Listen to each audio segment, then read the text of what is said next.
In August 1998, a 14-year-old girl vanished from Rockhampton, Queensland. Her name was Natasha Ryan. At first glance, it looked like a familiar story. A teenager disappears, witnesses report something strange. Police begin searching, and the community braces for the worst.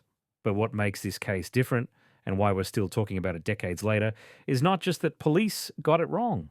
It's how confidently wrong they were, and how early they locked themselves into a timeline that didn't actually fit the facts in front of them. Before we go any further, if you care about cases where investigations quietly go off the rails long before anyone realizes it, make sure you're subscribed.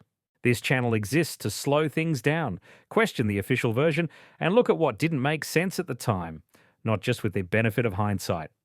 Now, let's go back to Rockhampton in 1998. Natasha Ryan was not a quiet, invisible teenager. She had behavioural issues, clashed frequently with her mother, and had already run away from home before. Her parents had divorced, school wasn't going well. And importantly, this matters, she was involved with an older boyfriend, Scott Black, who was in his early 20s. This wasn't a secret. Police knew about him. Her family knew about him. And just weeks before her final disappearance, Natasha had already run away with Scott once, only to be found again days later. That context alone should have shaped everything that came next. On the night she disappeared for the second time, Natasha was last seen outside a cinema in Rockhampton. Witnesses later claimed they saw her talking to an older man. Some reported hearing tyres screech, and then she was gone. No confirmed abduction. No forensic evidence of violence. No body. Just a teenager who vanished. Police began searching. At first, the case was treated as a missing person investigation. But very quickly, and this is where the problems begin, that approach changed. The focus shifted from where could she be to who killed her. And once that shift happens, everything else gets filtered through that assumption. Here's the uncomfortable question. Why did police move so quickly to homicide when Natasha had already demonstrated a pattern of running away? And when the most obvious person she might be with was someone they already knew about? That question becomes even harder to answer when you look at what happened next. In the months following Natasha's disappearance, another crime shook the region.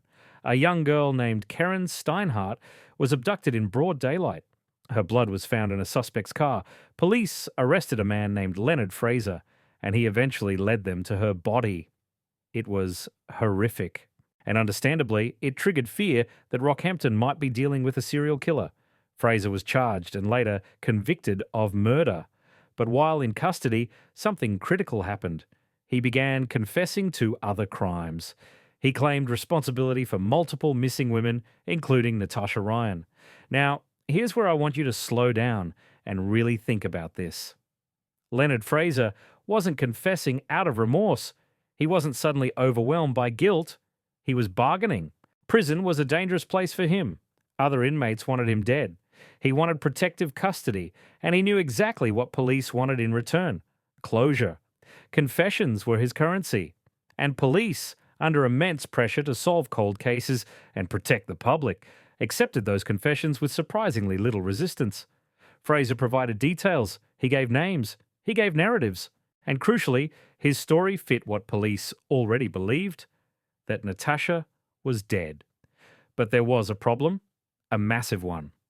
While police were telling the public that Natasha Ryan had been murdered, while they were building a murder case around her disappearance, Natasha was alive. She was living with Scott Black, less than an hour away, in Queensland, not overseas, not hidden in some remote location, living in plain sight, albeit indoors, while police searched for her as a homicide victim. Think about the implications of that. Police interrogated suspects. They followed leads.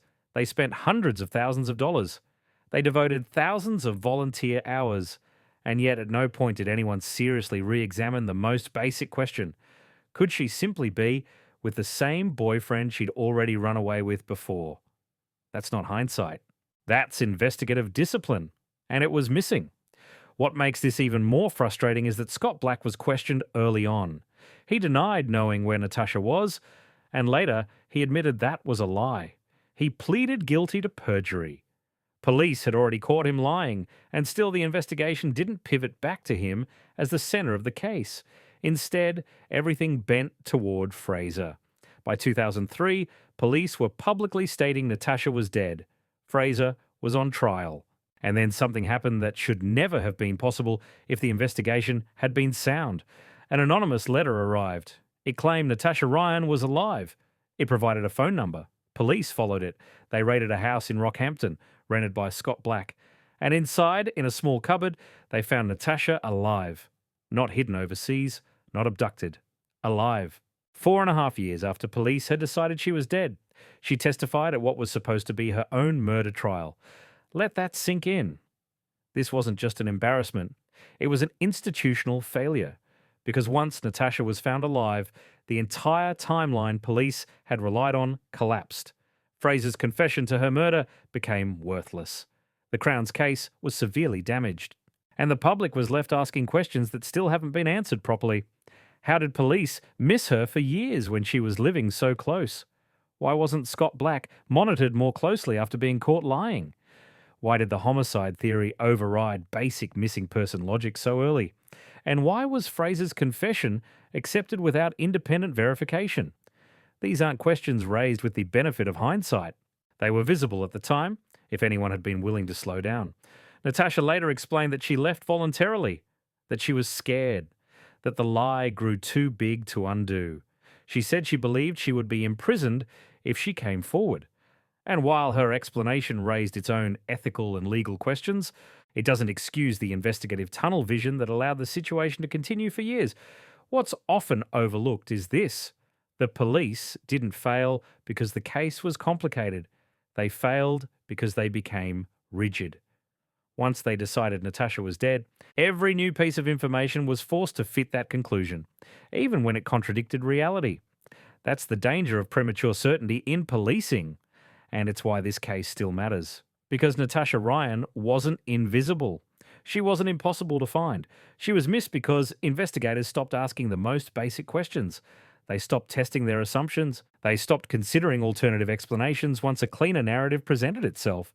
In the end, Fraser was convicted of other murders. Natasha and Scott faced legal consequences of their own.